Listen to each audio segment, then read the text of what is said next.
하나님 말씀을 보겠습니다. 사도행전 27장 33절에서 38절의 말씀입니다.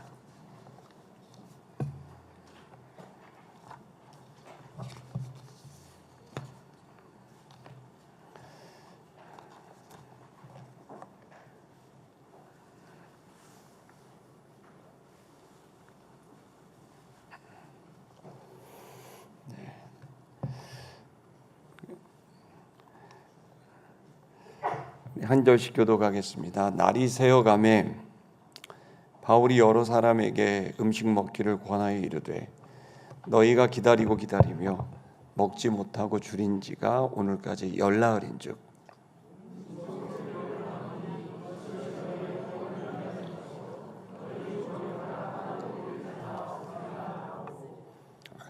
떡을 가져다가 모든 사람 앞에서 하나님께 축사하고 떼어 먹이기를 시작하매 배에 있는 우리의 수는 전부 276명이더라 하였더니 아멘.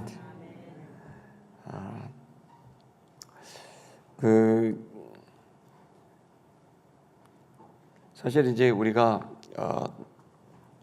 지난 여름에 어제까지 우리 국토기도를 2주 동안 13번째 했는데 2주 동안 내내 전참하신 분도 계시고 또 부분적으로 참여하신 분들도 계시고 또 재정으로 원한 분들도 계시고 또 기도로 함께한 분들도 계시다고 생각합니다. 공교롭게도 이 기간에 우리 대한민국의 대통령과 미국의 대통령이 하필은 우리 국가기도하는 기간에 정상회담을 했고 들려오는 소문에 의하면 우리가 그렇게 기도했던 북한에 억류된 6분의 대한민국 국민 송환과 북한 인권에 대해서 언급이 되는 일이 있었다 그럽니다. 참 타이밍상 저는 우연의 일치라고 보는 사람도 있겠지만 하필이면 원래 국토기도가 7월 달에 8월 초에 이렇게 예정이 됐었는데 이렇게 이 기간으로 자연스럽게 연장되면서 또 이 기간에 이런 정상회담이 있었던 것도 저는 우연의 일치라고 생각하지 않고 하나님의 섭리가 우리의 기도를 또 사용하시는 귀한 시간이라고 저는 믿습니다. 위대하고 또 아름다운 그런 영적 승리를 처음부터 끝까지 잘 마무리한, 몸이 아프기도 하고 어제도 보니까 걷지도 못해서 물집 잡히고 이런 분들도 여러분 계시지만 그 상황에서도 이렇게 기도해 주신 분들도 너무 감사한 마음이 있고 어제는 보니까 마지막 구간은 우리 주일학교 학생들도 함께 참여하고 그래서 참 뜻깊은 시간이었고 또 우리 장로님들이 시간마다 또 찾아오셔서 아이스크림도 사주시고 밥도 사주시고 참 귀한 섬김의 손길들이 있었습니다. 이 모든 것이 또 주님께서 받으시는 또 귀한 씨앗이고 눈물이고 땀이라고 믿습니다.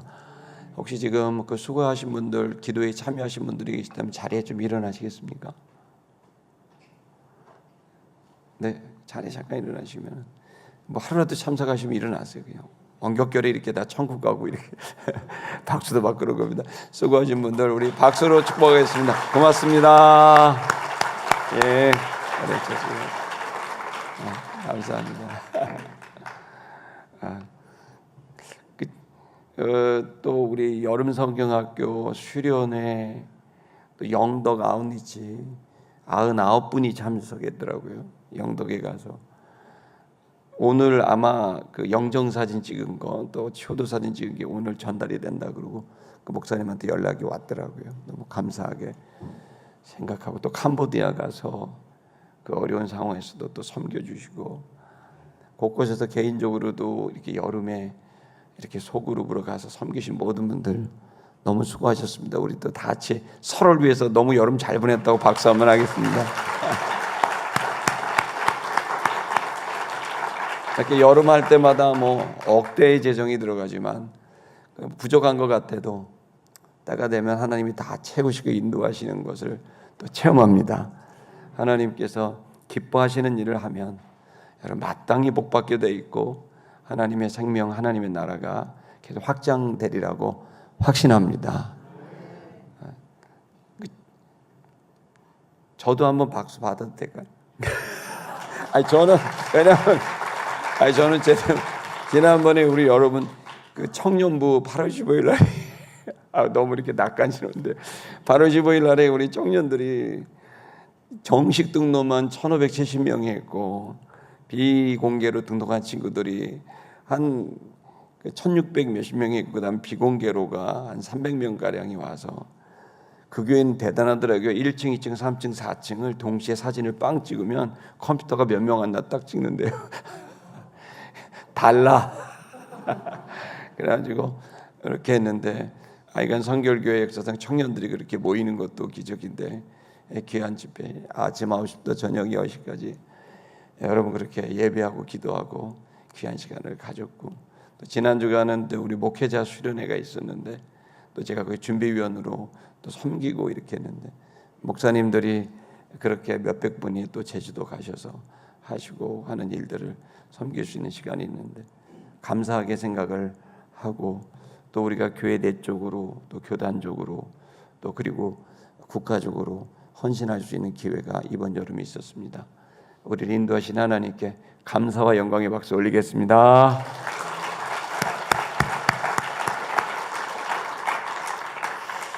네, 오늘의 주제는 절망적 상황을 벗어나는 길 혹은 절망적 현실을 극복하는 길에 대한 바울을 통한 이 진리의 말씀을 나누려고 합니다. 여러분 우리가 교회 다니고 신앙생활하는데 왜 우리는 절망적인 현실이 오면 예를 들어 재정이 바닥이 났거나 또 아니면 관계가 깨져서 어렵거나 또 아니면 누군가 나를 이렇게 챙겨주지도 않고 후원하는 사람도 없고 그런 상황들이 되면 마음의 불안감이 찾아오고 또 어떤 경우에는 두렵기도 하고 인생을 여기서 좀 끝낼까 내가 너무 오래 살았나 이런 생각도 들 때가 있지 않습니까? 사실 여러분 우리가 예수님을 믿는 이 믿음의 이 가치는 어디에서 빛나냐면 바로 이 위기, 이 절망적인 현실 속에서 빛납니다. 우리가 여전히 불안하고 또 여전히 우리가 또 두렵고 또 분노가 치밀고 또 밤에 잠을 못 자는 마음이 생기고 억울한 마음이 생기고 이런 우리 안에의 이런 모습은 복음을 가지고 있는 사람의 모습은 아니라고 생각합니다. 여러분 오늘 본문에 읽으시면 똑같은 폭풍에 똑같은 배에 유라굴라라는 폭풍 속입니다. 또 이 배가 있습니다. 이 배에는 276명의 사람이 있었습니다. 그런데 275명은 불안하고 두려웠고 단 한 명은 전혀 불안해하지 않고 오히려 단단했고 여유로웠고 단호했습니다. 똑같은 상황이 벌어졌는데 275명은 불안과 두려움을 호소했다면 그리고 자신이 죽음을 향해 파멸을 향해 가고 있다는 그 공포에 시달렸다면 여러분 한 사람 바울은 이 상황에 전혀 흔들리지 않고 오히려 이 공포 속에 있는 사람들의 마음을 평온하게 만들고 그들을 이끌어가는 놀라운 지도력을 발휘합니다. 여러분 바울도 그런 두려움을 느꼈을 것인데도 그러나 바울은 그 의연하게 그 난파선이 되어져 버린 이 14일째 제어되지 않는 이 난파선에 오른 죄수의 신분으로 두려울 수밖에 없었지만 그는 오히려 275명을 이끌어가는 하나님의 귀한 일꾼이 되는 거죠. 저는 이 본문의 말씀 오늘 이 주일을 통해 다가오는 9월부터 여러분의 생활이 바뀌게 되기를 바랍니다. 저도 좀 바뀌고 우리도 바뀌십시다. 어떤 불안한 현실, 그 데이터들 어려움이 있죠. 지금 국가적으로도 이번에 우리 대통령님이 갔는데 좀 제 마음에는 섭섭한 게 있어요. 좀 대통령이 오고 그러면 융성하게 대접하고 환영도 하고 환송도 하고 그래야 되는데 자꾸 요구만 하고 뭐 미군 부지 땅을 달라고도 하고 뭐 이런 무리한 요구들을 이렇게 막 하는 것 같으니까 우리 또 대한민국 국민으로서 불편한 생각도 드는데, 또 한편으로 생각하면 모든 나라가 그러니까 지금 국가주의라 그래서 일단 내 나라부터 살자, 내 민족부터 살리자 이렇게 되니까 뭐 선진국이건 뭐 이런 게 없고, 예전에 그냥 무조건 자기 국가의 국익을 위해서는 막 이 그야말로 보이지 않는 전투가 벌어진 것 같은 거죠. 그 속에서 생각해 보면 야, 정치인들 너무 힘들겠다. 이런 상황에서 뭘 결정해도 내부적으로도 공격을 받고 외부적으로도 성과를 내야 되는데 만만한 상대가 하나도 없잖아요. 그래 뭘 결정할 수 있겠나 생각도 들고, 또 그 속에서 이 불안한 정치 상황, 사회 상황에서 경제 활동한다는 거 얼마나 어렵겠습니까?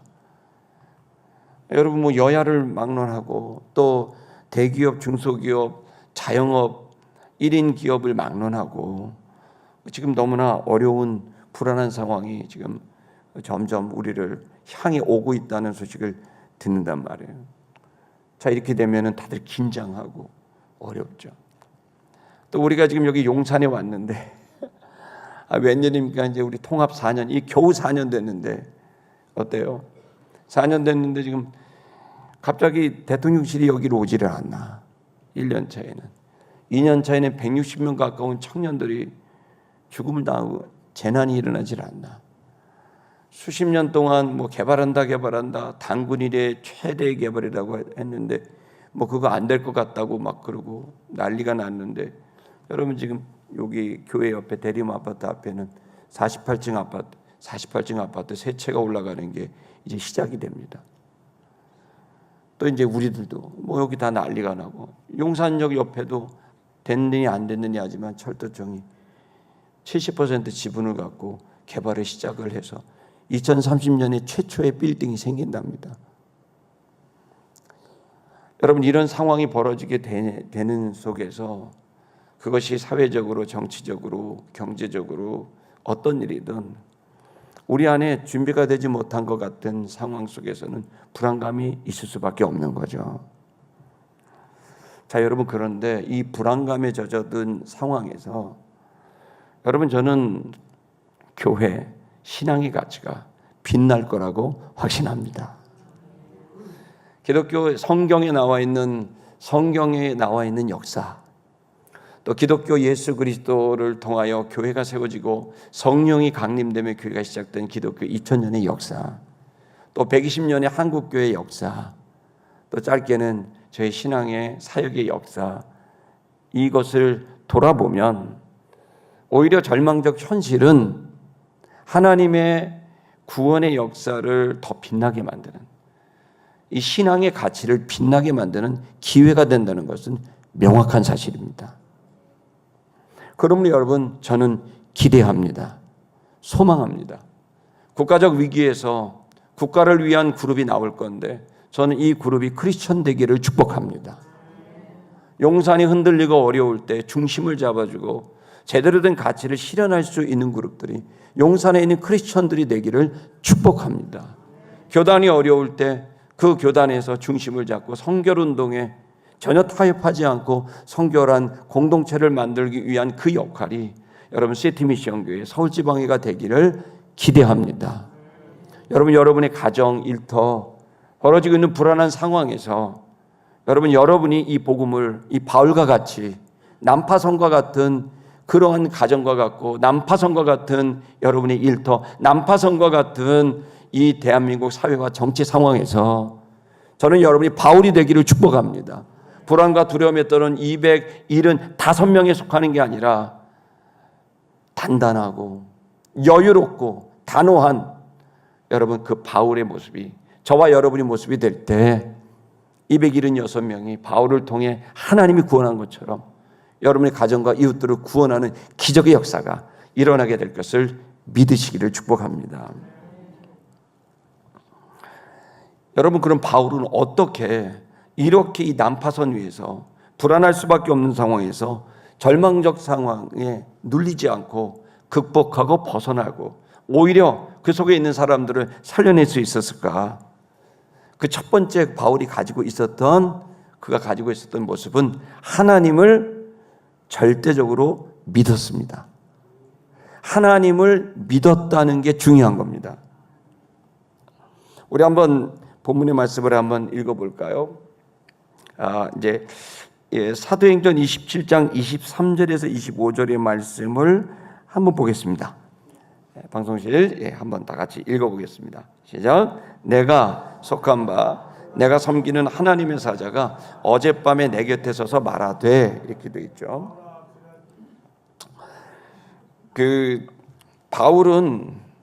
바울도 두려웠었습니다. 폭풍을 만날 때. 왜? 내가 지금 로마 황제에게 가서 복음을 전해야 되는데 이러다가 이게 파선이 되면 전하지도 못하고 내 생명이 끝날 것 같은 그 두려움이 있었고, 또 인간이기에 목숨에 대한 두려움은 또 없다고 말할 수도 없겠죠. 어쨌든 바울은 정확하게 그 마음이 흔들렸습니다. 그러나 바울이 흔들리지 않게 된 계기가 있었는데 그게 바로 23절에 나온 거예요. 그게 뭐냐면 바로 그는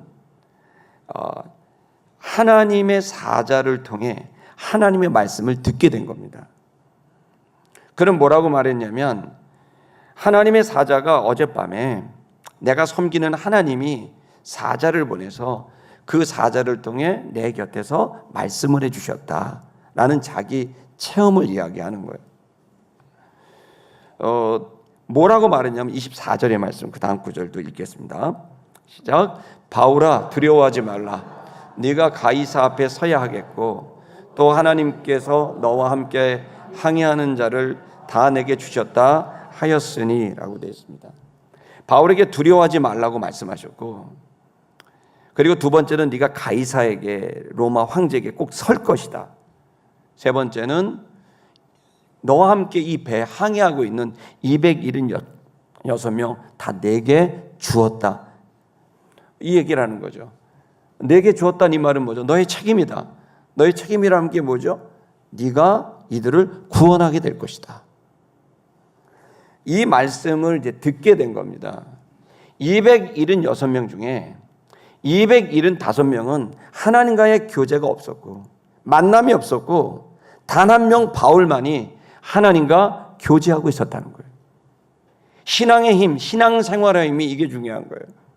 여기 하나님의 사자라고 하면 첫째는 천사를 이야기하겠죠. 가브리엘 천사와 같은 하나님의 메신저겠죠. 근데 이거는 성경 안에서는 하나님 말씀을 전하는 사람들이 모두 하나님의 사자들이라고 말하죠. 여러분, 어느 경우에서는 여러분 목사님의 말씀을 통해서 하나님의 말씀이 들릴 수도 있고, 또 여러분이 성경을 읽다가 성령의 감동으로 직접 하나님의 말씀을 들을 수도 있겠죠. 여러분, 절망적 상황에서 가장 중요한 것은 절망적 상황이 아니라 절망적 상황을 대하는 마음인 겁니다.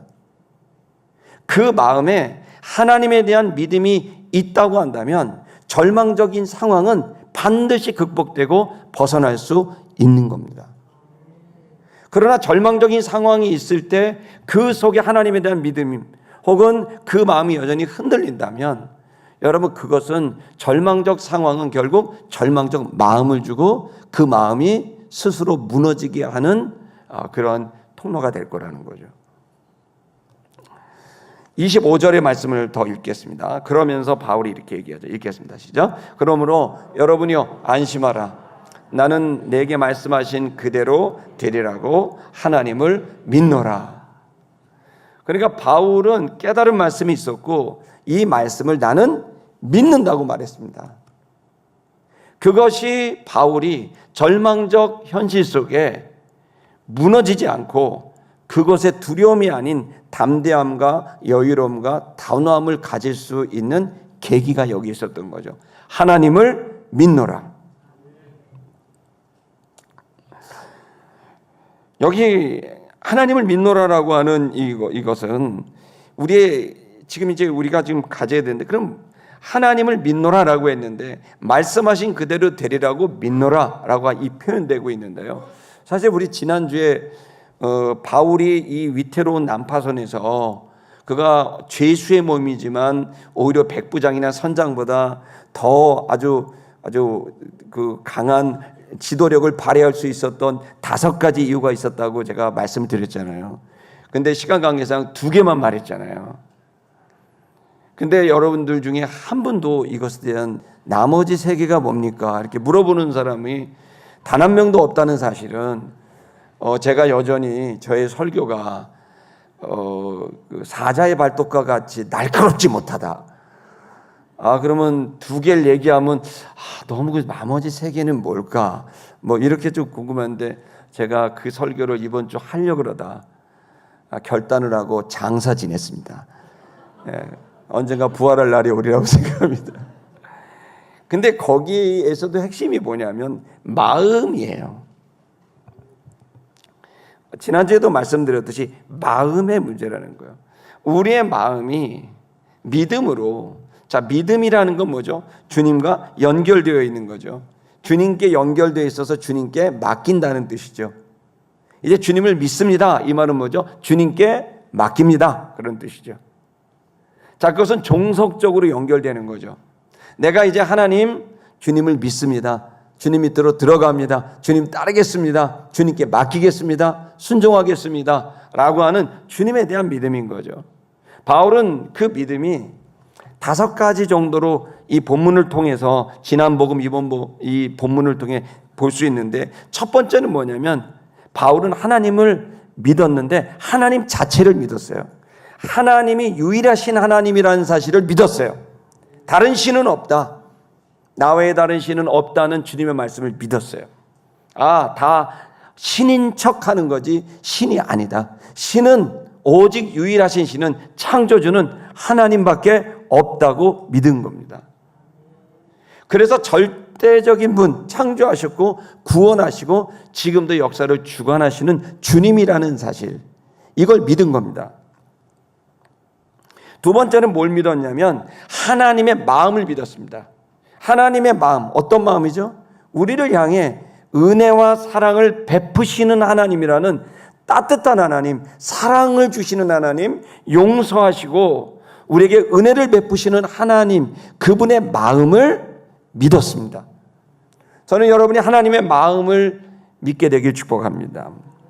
3번째, 바울은 뭘 믿었냐면 하나님은 그 마음을 행동으로 표현하시는 분이라는 걸 믿었습니다. 바울은 하나님이 그냥 뒷짐지고 말로만 사랑해, 내가 너에게 은혜를 베풀게 라고 말하는 분이 아니라 하나님은 자기의 사랑과 자기의 은혜를 기꺼이 행동하시는 분이라는 사실을 믿었던 겁니다. 여러분, 기독교는 뭔지 아십니까? 기독교는 우리의 행위를 통해서 역사를 만들거나 우리의 행위를 통해 구원을 이루어가는 종교가 아닙니다. 기독교는 하나님의 행동, 그 행동을 믿음으로, 하나님의 행하신 일을 믿음으로 구원을 얻게 되는 종교입니다. 좀 더 설명을 드릴까요? 바로 하나님이 천지를 창조하시는 행동, 그분의 말씀, 그분의 노력, 그분의 열정, 그분의 행동이 온 세상을 있게 했다고 믿는 것이고, 이 세상의 모든 곳에 인간으로 말미암아, 한 사람 아담으로 말미암아 죄가 들어왔는데 그 죄에 대하여 함께할 수 없어서 그 죄값을 치르기 위해서 행동하셨는데 본인의 아들 독생자를 보내주셨다는 거예요. 이 독생자를 보내시는 행동, 그리고 독생자는 우리를 대신해서 죄를 알지도 못하시는 그 아들이, 예수가 죄를 한 번도 생각도 안 했고 한 번도 지어본 적이 없는, 죄를 알지도 못하는 예수, 하나님의 아들에게 우리의 모든 죄값을 담당해서 죄값을 받아냈다는 거예요. 더 쉬운 말로 말하면 우리는 죄로 인하여 멸망을 받아야 되는데, 이 죄인인 우리를, 눈만 뜨면 죄를 범하고 눈만 뜨면 이기적이고 눈만 뜨면 위선적인 우리들을, 비리고 역겨운 우리들을 보실 때 한 번도 죄를 짓지 않은 예수를 보시고 대하듯 우리를 대해 주셨다는 거예요. 뭐를 통해요? 바로 한 번도 죄를 짓지 않는 예수를 계속 죄 짓는 우리를 대하듯 대하시면서 그 죄에 대한 분노와 값을 그 아들, 한 번도 죄를 짓지 않는 그 아들에게, 그 온통 죄로 물든 우리에게 하셔 퍼부셔야 될 모든 그 공격을 그 아들 예수에게 다 퍼부어서 그 아들 예수가 고난받고 십자가에 못 박혀 죽게 되는 처참한 결과를, 죄값을, 심판을 받게 하셨다는 거예요. 그 하나님의 이 행동은 사랑이라는 거예요. 아가페의 사랑, 측량할 수 없는 거대한 사랑이라는 거예요. 우리가 할 수 없는 사랑이에요. 저만 알아도 내 자식부터 챙기지, 남의 자식의 잘못을 왜 내 자식에게 붙습니까?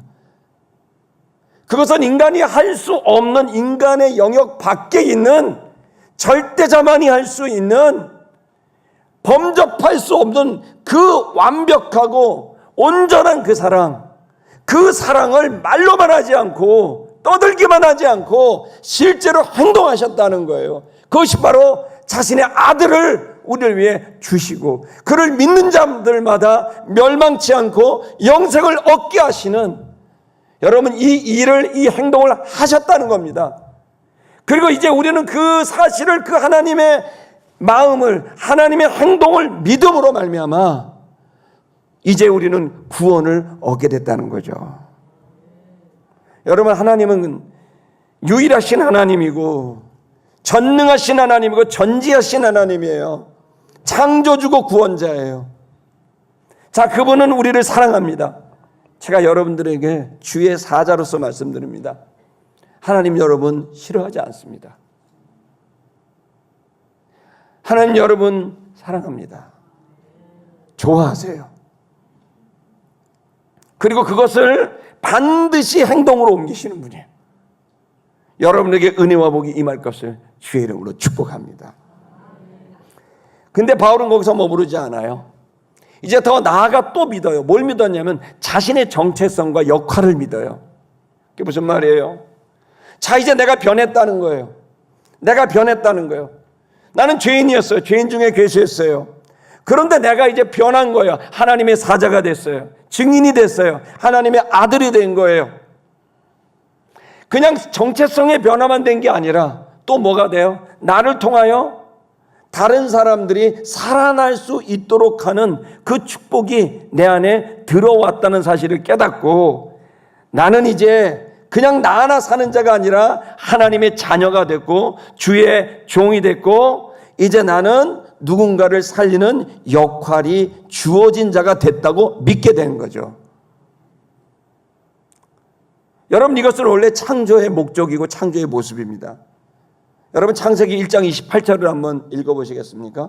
창세기 1장 28절 다 같이 읽겠습니다. 시작. 하나님이 그들에게 복을 주시며 하나님이 그들에게 이르시되 생육하고 번성하여 땅에 충만하라. 땅을 정복하라. 바다의 물고기와 하늘의 새와 땅에 움직이는 모든 생물을 다스리라 하시니라. 여러분, 창조는 세 가지로 이루어졌어요. 첫째는 흙입니다. 흙으로 창조가 일어나죠. 그래서 우리는 흙으로 돌아갑니다. 자, 근데 흙으로만 있다면 동물적 생명이겠죠. 그러나 그 코에 하나님이 생기를 불어넣었습니다. 하나님의 생명을, 하나님의 인격적 생명을 불어넣었습니다. 그리고 세 번째 어떻게 하셨을까요? 오늘 여러분 읽으시잖아요. 그들에게 복을 집어넣으셨어요. 여러분, 창조 때 인간은 복된 존재였어요. 그러나 이것이 죄로 말미암아 그 코의 생기가, 하나님의 생명이 잃어버려지게 됐고, 당연히 주님이 집어넣은 복도 잃어버리게 된 거죠. 자, 이것을 예수 그리스도가 나 대신 죄값을 치름으로 말미암아 이제 하나님과 우리 사이에 막힌 담이 무너지게 됐고, 이제 창조의 모습대로, 창조의 목적대로 회복되게 된 거예요. 그래서 여러분, 구원은요, 셀베이션이라고도 하지만 레스토레이션이라고도 해요. 회복된 거예요. 뭐가 회복됐어요? 원래 창조의 모습으로 돌아갔다는 거예요. 그렇다면 여러분, 예수 그리스도를 마음에 영접하여 예수로 인하여 하나님과 하나가 된 우리들은 예수 그리스도를 매개체로 하나님 아버지와 내가 하나가 된, 하나님 아버지와 그의 아들과 성령과 내가 하나가 된 자는, 주님과 믿음으로 하나가 된 자는, 주님과 믿음으로 하나 될 뿐만 아니라 소망의 관계가 되고, 이제 믿음의 관계, 소망의 관계, 그리고 사랑의 관계로 나아가는 하나님과 하나가 되는 믿음, 소망, 사랑의 관계가 된 자는 그 정체성이 구원받는다. 다시 말하면 창조의 모습으로 회복된다는 겁니다. 여러분, 여러분에게 복이 들어있다는 사실을 믿으셔야 됩니다. 여러분, 그 복은 뭐라고 되어 있습니까? 생육하라, 더 늘려라, 번성해라, 더 좋아져라, 땅에 충만하라, 온 세상 가운데 가득해라, 정복하고 다스려라. 주님이 정복하고 다스리는 그 나라, 하나님 나라를 만드는 데 쓰라고 주신 게 복인 거죠.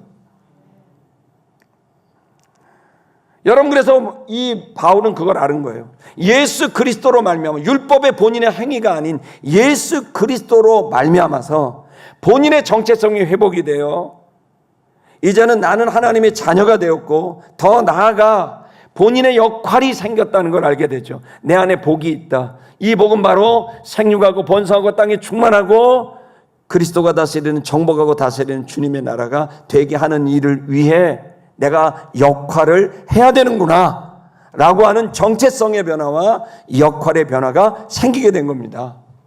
그래서 여러분 배가 풍랑 일어났을 때 276명이 있다는 사실은 아무도 안 봅니다. 모두 다 자기 먹을 거 보고 있고, 모두 다 어떻게 하면 여기서 빠져나갈까 생각하고 있고, 모두 다 자기만 생각하고 있을 때 주님을 믿고, 주님이 우리를 향한 사랑의 마음을 믿고, 그분은 사랑을 행동하시는 분이라는 사실을 믿고, 그리고 내가 그 주님 안에서 새로운 존재가 됐다는 사실을 믿고, 내가 이들을 살리는 데 있어서 하나님이 나를 쓰신다는 사실을 믿게 됐을 때 그의 눈은 276명이 보이게 된 거예요. 세상에는 두 종류가 있어요. 믿음의 힘을 가진 사람은 눈이 바뀌어요. 여러분, 우리가 인식을 할 때 똑같은 상황이고 똑같은 조건인데도 전혀 다른 인식을 하거든요. 경영자의 인식이 다르고 직원의 인식이 다르죠. 여러분, 남의 인식이, 남쪽이 다르고 북이 다르고, 미국의 인식이 다르고 한국의 인식이 다르겠죠. 왜 그럴까요? 여러분, 인식의 문제는 관점의 문제인 거예요. 어떤 관점에 서 있어서 보느냐에 따라 전혀 다르게 보이는 거죠. 여러분, 여기 있는 컵이 보입니다. 여러분, 이 컵은 어떤 모양인가요? 여러분 보실 때 여러분의 관점에서는 사각형입니다. 그러나 이 컵을 아래서 보면 원입니다. 똑같은 컵이지만 이건 사각이라고 말하고 원이라고 말했을 때 충돌이 일어나는 거죠. 인식은 관점에 따라 결정이 됩니다. 여러분, 왜 우리가 이 믿음이라는 것을 통해, 주님을 믿는 것을 통해 우리가 쓰임받을 수 있느냐면, 우리의 관점이 나의 관점이 아닌 하나님의 관점으로 나아갈 수 있기 때문에 그런 겁니다. 여러분, 대표적인 게 어떤 겁니까? 가나안 정복할 때 12명의 정탐꾼들이 그래요. 여러분 기억하시죠? 여러분, 가나안 정복을 할 때 12명의 정탐꾼들이 있었는데, 그 정탐꾼 중에 10명은 뭐라고 돼 있죠? 그 가나안 땅을 정복하러 들어가기 전에, 여러분 기독교를 처음 오신 분들이 여러분이 있으니까 간단히 설명하면, 출애굽을 할 때 모세라는 사람이 이스라엘 백성을 수백만 명을 출애굽을 할 때 목적지가 정해져 있었어요. 그게 바로 가나안 땅이에요. 근데 가나안 땅에 들어가려고 하는데 워낙에 가나안 땅이 강력한 그 주민들이 살고 있었어요. 그러다 보니까 이제 가나안 땅으로 들어가야 되는데 백성들이 하도 이제 두려워하고 염려하니까 그 각 지파마다 한 사람씩에서 12지파에서 12명을 뽑아서, 아주 똑똑한 사람들 12명을 뽑아서 40일 동안 가나안 땅을 이렇게 정탐하도록 한 거예요. 그리고 나서 정보를 얻고 가나안 땅으로 들어가려는 계획을 짠 겁니다. 자, 그런데 12명이 들어갔는데 40일이 되고 돌아왔습니다. 돌아왔는데 어떻게 하죠? 거기에 10명은요, 거기에 가나안 땅에 있었던 그 곡식과 또 과일들을 가지고 오면서 얘기하는 게 가나안 땅 정말 좋은 땅이다. 풍요로운 땅이다. 그런데 그 땅의 성읍은 강력하다. 우린 절대로 이길 수 없고 들어갈 수 없다. 라고 10명이 말을 했어요.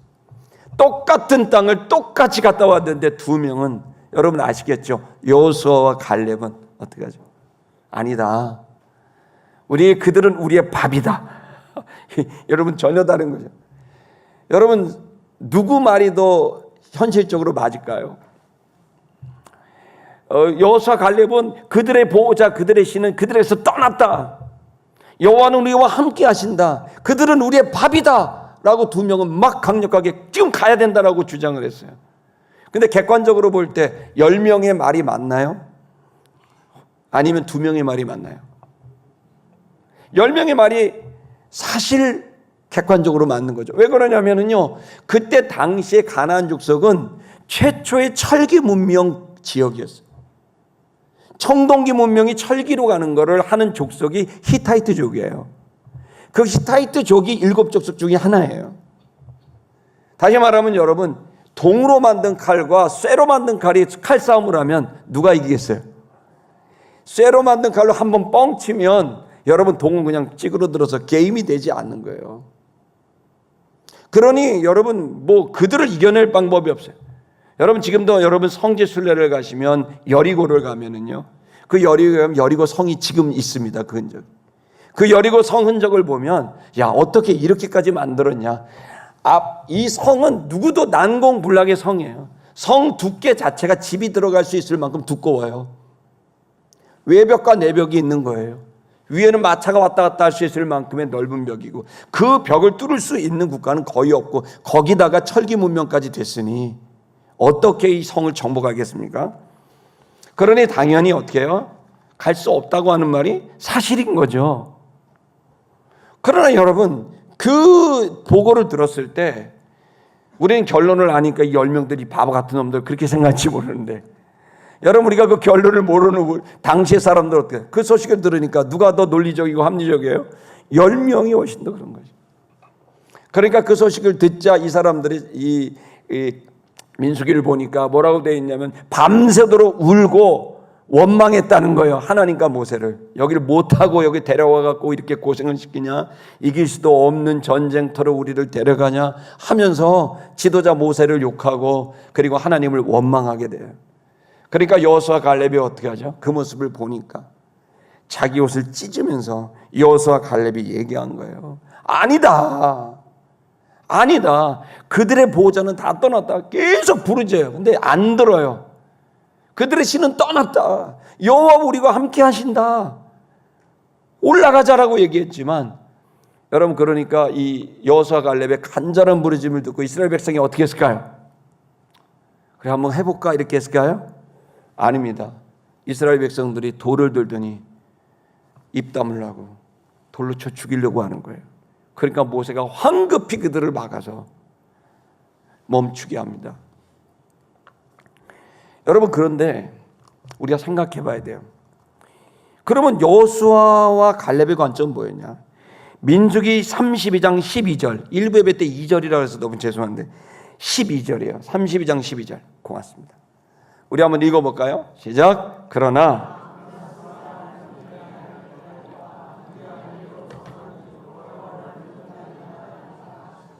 여기 보시면 그나스의 아들 여분네의 아들 갈렙. 갈렙은 군인의 저기 사냥꾼의 아들이었을 거예요. 그리고 눈의 아들 여호수아 군인이었어요. 이집트에서. 자, 이 두 사람 갈렙과 여호수아는 여호와를 온전히 따랐음으로 되어 있잖아요. 근데 원문을 보면 여호와의 뜻대로 하였으며 이렇게 돼요. 다시 말하면 여러분 12절에서 여호수아와 갈렙은 하나님의 의견에 믿음으로 일치를 시킨 거예요. 그러니까 자기의 의견이 아닌, 자기의 관점이 아닌 하나님의 의견에다가 내 의견을 맞춰버렸어요. 여호수아 갈렙이라고 눈이 없나요? 여호수아 갈렙, 여러분 여호수아 군인 출신입니다. 군사력 측정 안 되겠습니까? 갈렙 사냥꾼입니다. 전투를 모르겠습니까? 누구보다도 잘하는 엘리트 군인, 여러분 누구보다도 잘하는 엘리트 이 유능한 사냥꾼 집안의 이 사람이 군사력 측정이 안 되겠어요? 되지요. 자기 의견 다 있지요. 그런데 여호수아 갈렙은 자기 의견보다 누구의 의견? 여호와 하나님의 의견을 믿기로 결정하고 그 뜻을 따르고 온전히 따랐다는 거예요. 여러분, 지금 우리는 관점의 문제라는 걸 알아야 됩니다. 왜 우리가 신앙생활을 해야 됩니까? 왜 신앙생활을 합니까? 그것은 이 신앙생활을 통해서 우리가 주님의 관점을 얻게 돼서 정말 똑똑하고 뛰어난 수많은 사람들의 의견과 관점이 있겠죠. 그들의 경험은 지혜를 줬겠고 그들의 공부와 학습과 기술은 그들에게 뛰어난 의견을 줬을 겁니다. 인정합니다. 그러나 여러분, 우리 크리스천들은 그것을 뛰어넘는 하나님의 관점, 하나님의 의견, 하나님의 지식과 의견이 필요한 겁니다. 그리고 그것을 들을 수 있고 그것과 일치시킬 수 있는 종교적 행위, 신앙적 행위가 필요한 겁니다. 그래야만 우리의 시선이 바뀝니다. 저도 목사지만 인간적인 생각이 앞설 때가 많고 바울도 인간적으로 두려움에 빠지는 순간이 있었던 겁니다. 그런데 주님과 만나게 되자 그의 시선은 완전히 바뀌게 된 거죠. 그리고 그의 관점이 완전히 주님의 관점이 되니까 이 파선하고 있는 폭풍 속에 있는 이 배는 죽음을 향해 가고 있는 게 아니라 생명을 향해 가고 있다는 것을 알게 된 겁니다. 인식이 바뀌게 된 거예요. 관점이 말은 달라지니까 인식이 달라지게 되고 인식이 달라지게 되니까 언어가 달라지게 된 겁니다. 지금 모든 현실의 문제들은 다양한 의견과 그런 정보들이 있을 겁니다. 여러분, 그 정보들을 인정. 그러나 여러분과 제가 이 위기의 순간에 하나님이 주시는 바울과 같은 그 놀라운 리더십과 그 태도와 자세를 가지려면 하나님의 의견에 대하여 여러분이 관심을 갖고 일치할 수 있는 기회를 가지게 된 겁니다. 창세기 2장 3절을 볼까요? 창세기 2장 3절 읽겠습니다. 시작. 하나님이 그 일곱째 날을 복되게 하사 거룩하게 하셨으니 이는 하나님이 그 창조하시며 만드시던 모든 일을 마치시고 그 날에 안식하셨음이니라. 여러분, 조금 전에 창세기 1장 마지막 부분 28절에서 사람을 만들고 그 속에 복을 집어넣었다 그랬죠. 여러분, 저와 여러분이 예수 그리스도로 그 복이 회복된 걸 믿으시기 바랍니다. 근데 여러분, 하나님은 또 하나에다가 복을 집어넣습니다. 그게 어딘 줄 아세요? 안식일이에요. 지금으로 말하면 주일인 거예요. 자, 보십시오. 지금 우리가 하나님의 의견대로 갈 수 있는, 우리의 관점을 바꿀 수 있는 기회를 언제 얻겠습니까? 이 창세기에서 얘기하고 있는 거는 인간을 만들었어요. 인간을 언제 만들었죠? 여섯째 날 마지막에 만들었잖아요.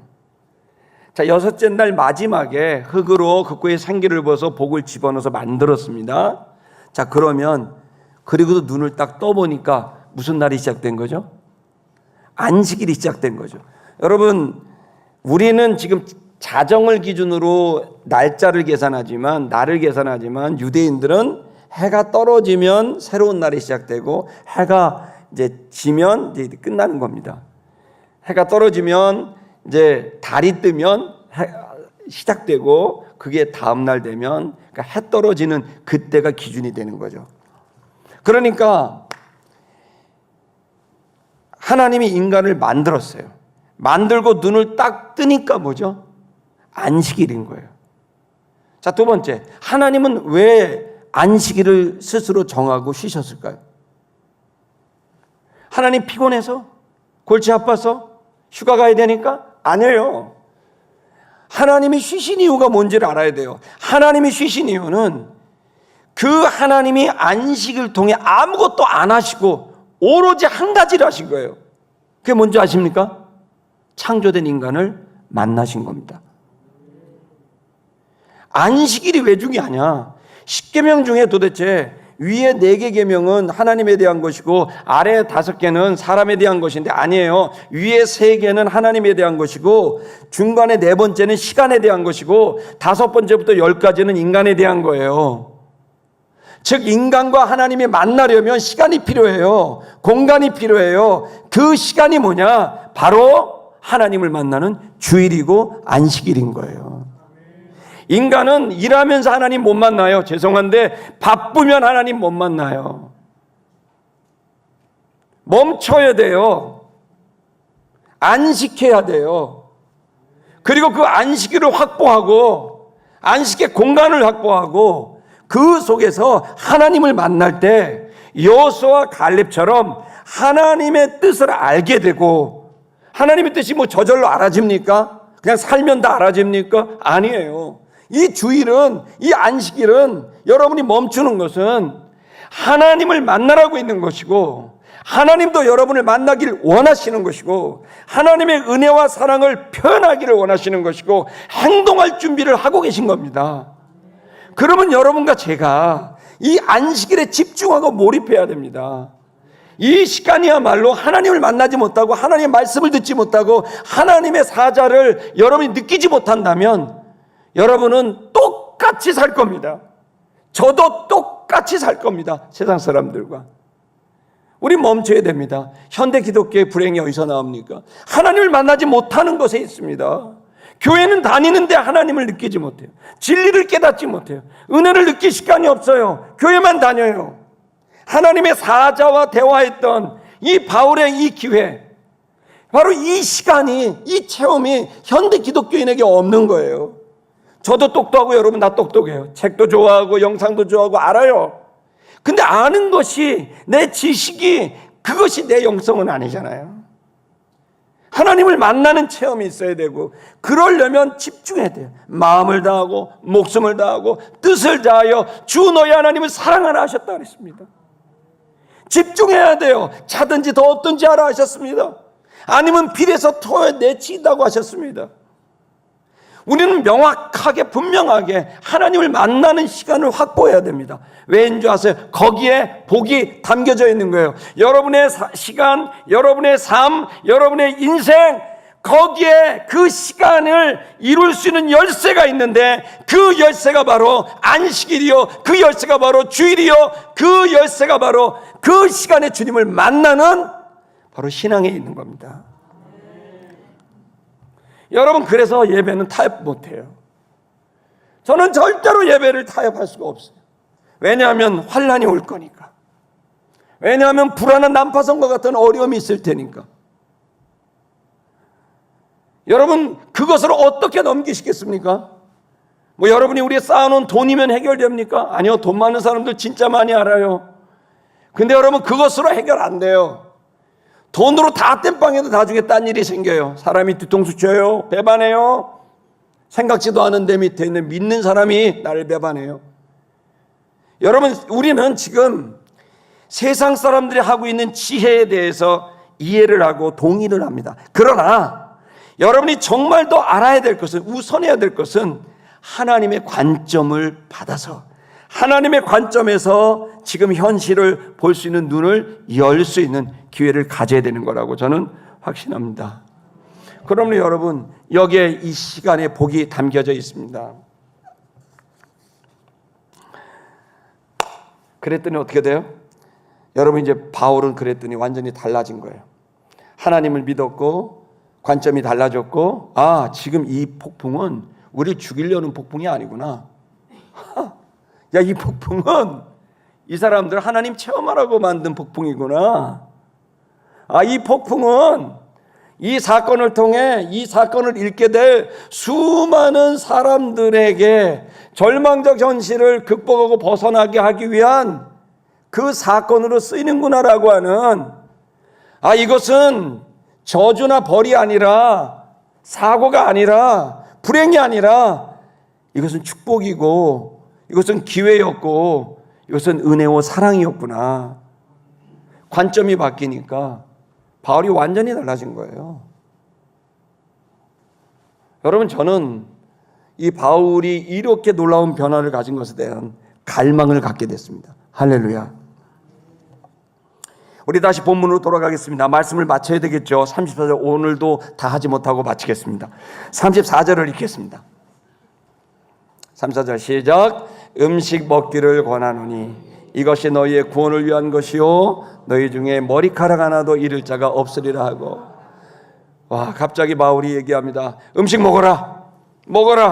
그 사람들이 이거 음식 먹으면 이제 내일 모레 어떡합니까? 폭풍이 언제 끝날지 모르는데 우리 그러면 큰일 납니다. 이러고 벌벌 떨고 있는 거예요. 이 예산대로 안 하면 안 됩니다. 이거 없으면 끝납니다. 막 이런 거예요. 그러니까 바울이 먹으라고. 먹어라. 왜? 곧 네가 힘을 써야 될 시간이 올 거다. 그때 이걸 먹어둬야 네가 힘을 쓰며 이 험난 바다를 뚫고 육지에 다다를 수가 있어. 그러니 지치면 안 돼. 지금 먹어라. 와, 그러다가 안 되면 어떡해. 바울은 명확했어요. 하나님의 음성을 정확히 알았고 하나님의 음성을 믿었어요. 그리고 그는 하나님의 관점과 이 해석이 정확하게 됐어요.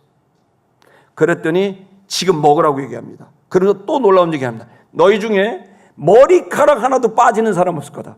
머리카락 하나라도 상하는 자가 없을 것이다.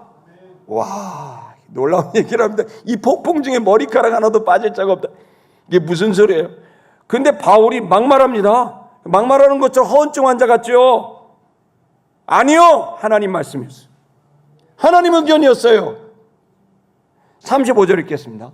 35절 시작. 떡을 가져다가 모든 사람 앞에서 하나님께 축사하고 떼어 먹기를 감사합니다. 더 놀랍습니다. 여기 보시면 하나님께 축사하고 돼 있죠. 축사가 어떻게 되냐면 여러분 원전 노트를 보시면 유카리스테오 어려운 단어입니다. 이거 무슨 말이냐면 감사기도란 뜻이에요. 아니 여러분 지금 배가 이렇습니다. 지금 배가 이렇고 지금 사람들도 가고 있습니다. 근데 갑자기 떡 갖고 와라. 그랬더니 떡을 막 다 가져오래. 식량을 다 가져오래요. 그러더니 감사기도래. 하나님 감사합니다. 뭘 감사할까요? 구원 주심을 감사한 거예요. 완전히 이렇게 된 거죠. 바울의 이 태도를 보고 누가 정상이라고 생각합니까? 저 사람 이상한 사람을 생각하지. 감사기도를 드려요. 축사를 했어요. 그것도 모든 사람 앞에. 왜 이렇게 할까요? 하나님 살아계심을 증거하는 거예요. 죽은 자가 살아날 것이다. 살아나지도 않았고 지금 심정지 됐는데 살아날 것이다. 다음 주에 나올 것이다. 여러분 저는 저와 여러분들이 제가 여기 우리 4주년 됐을 때 저는 여기 간단히도 말씀드렸지만 여기 하나님께서 저는 응답을 주셔서 왔고 저는 하나님의 말씀이고 하나님의 계획이고 뜻이라고 확신합니다. 그것은 기도를 통해 왔고 하나님 명확하게 저에게 꿈을 통해 말씀하셨고 응답하셨습니다. 저는 저와 여러분들이 환상이든 꿈이든 예언이든 여러분이 주의 음성을 들을 수 있는 주님과의 실질적 교제가 있기를 축복합니다. 신비주의라고 비난하셔도 어쩔 수 없습니다. 제가 만난 주님을 안 만났다고 할 수 없습니다. 죽을 고비를 넘기고 중병을 건너고 위기의 상황에서 난파선처럼 이제 끝났다고 생각할 순간순간마다 주님은 언제나 제 머리맡에 찾아오셨고 제 가슴 속에 찾아오셔서 깨닫게 하시고 느끼게 하시고 회개케 하시고 주님의 뜻을 보여주시고 들려주시고 이끌어 가시기도 하셨습니다. 이 시간 저는 여러분들에게 이 바울과 같은 이 생동감 있는 살아있는 믿음이 여러분 주님 이 주의를 통해 또 여러분의 골방을 통해 여러분 이루어지게 되기를 다시 한번 축복합니다. 자, 그러자 어떤 일이 벌어집니까? 사람들이 바뀝니다. 36절 읽겠습니다. 36절 시작. 그들도 다 안심하고 받아먹으니. 웬일입니까? 배는 여전히 난리가 났습니다.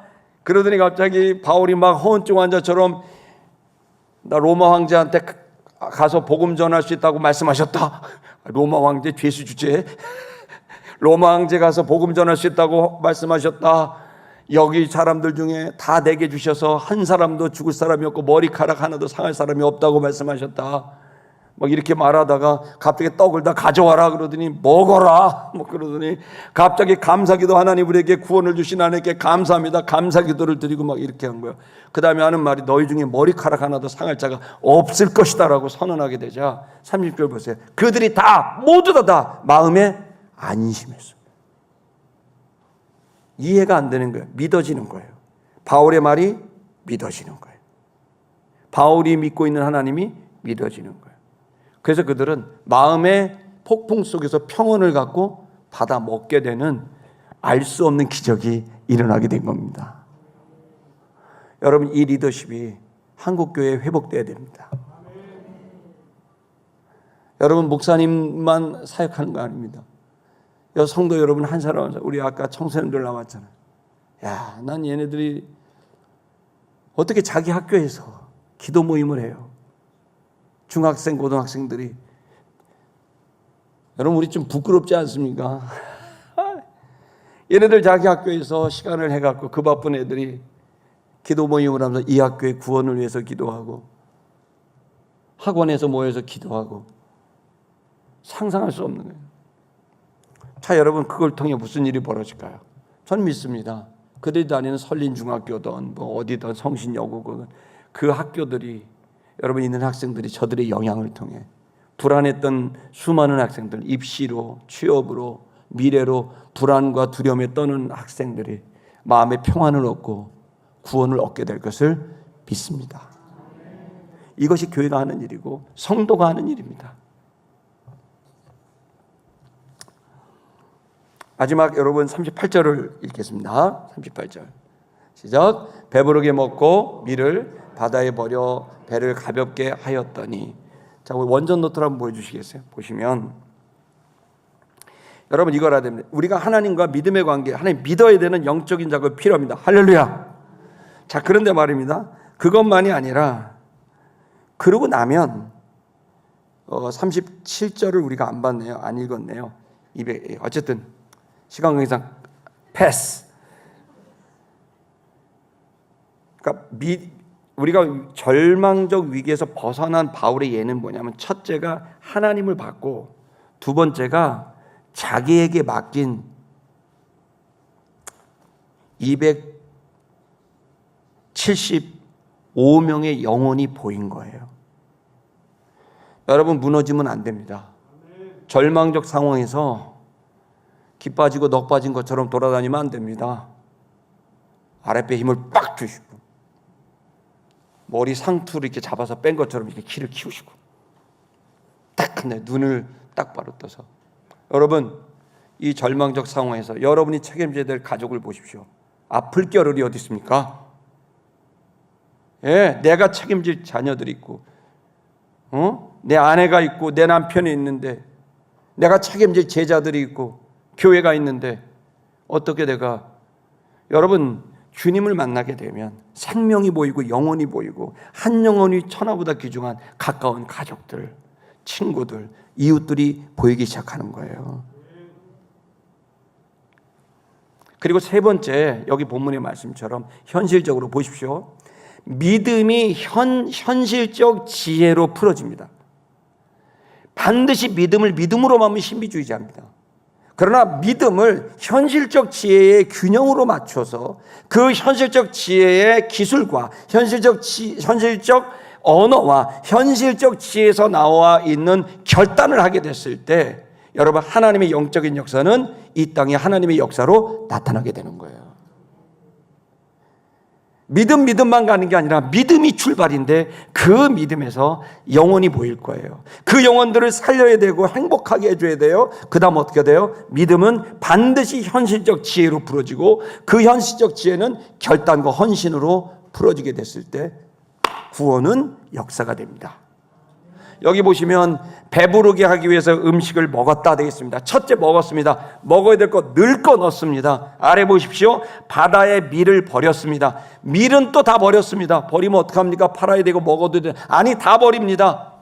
결단합니다. 현실적 죄입니다. 왜요? 배를 가볍게 해야 이 폭풍 있는 바다에 가장 가까이 배를 육지에다 댈 수 있기 때문에, 배가 무거우면 못 가니까, 못 가면 여기서 수영해서 못 건너가니까, 그러니까 배를 최대한 가볍게 하기 위해서 모든 짐을 버려라, 식량조차도 버려라, 먹고, 다음 구절에 나옵니다. 다음 주에 나올 겁니다. 뛰어들어라. 현실적 지혜로 풀어지는 거죠. 그리고 결단으로 풀어지는 거죠. 성도 여러분, 저는 여러분과 제가 바울의 모습을 보면서 분명히 현실적 지혜도 주님이 주실 겁니다. 그리고 그것을 결단하여 순종할 수 있다면 하나님은 여러분들의 구원을 여러분의 실제적 삶에서 현실적 위기가 아니라 현실적 위기가 아니라 뭐죠? 제목이 뭐였죠?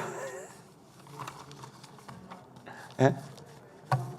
죄송합니다. 내가 멋있게 끝을 하려고 했는데, 절망적 위기는 상상할 수 없는 축복의 현실로 바뀔 겁니다. 왜요? 주님은 행동하십니다.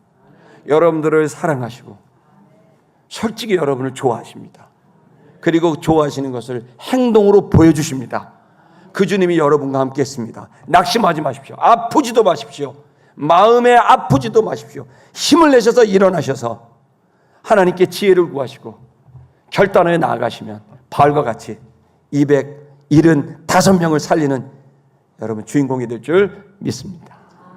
찬양하겠습니다.